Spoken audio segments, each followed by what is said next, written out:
Uganda Wildlife Conservation Education Center has gotten 2 Bengal tigers, also known as the Indian tigers.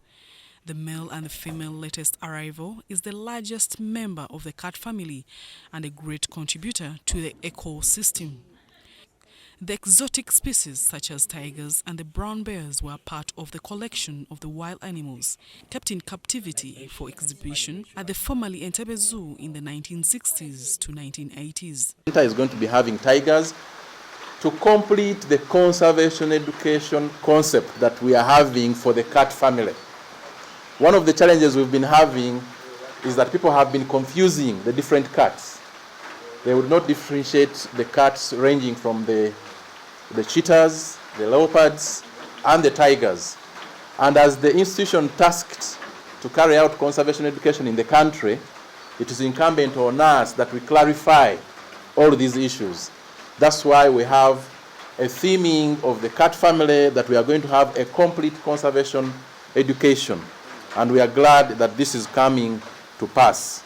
The Executive Director, Uganda Wildlife Conservation Education Center, James Musinguzi, revealed that COVID-19 pandemic affected every aspect of their operations. Almost in every aspect of our daily operations, the center lost up to 2.5 billion shillings since temporary closing in March 2020 to June 2020. And thereafter has lost 2 billion Uganda shillings since July 2020 up to date. When the lockdown happened, we went out there and fundraised. People gave us money, people gave us food in kind. We were able to raise about 87 million Uganda shillings in cash. That money that was donated, and we got goods in kind worth about 50 million shillings.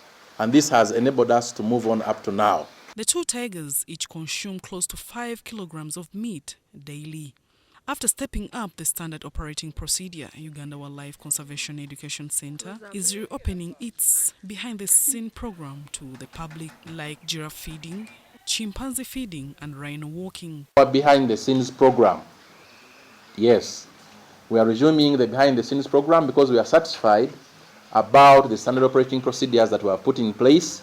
However, the chimpanzee close-up is still on hold, the program. That one is still on hold, given that these are our closest cousins, until when we have more tests done to be able to get satisfied that we can reopen it. And we are going to be selling specific behind the scenes. Wildlife conservationists stress that tigers need protection since they are classified as endangered species.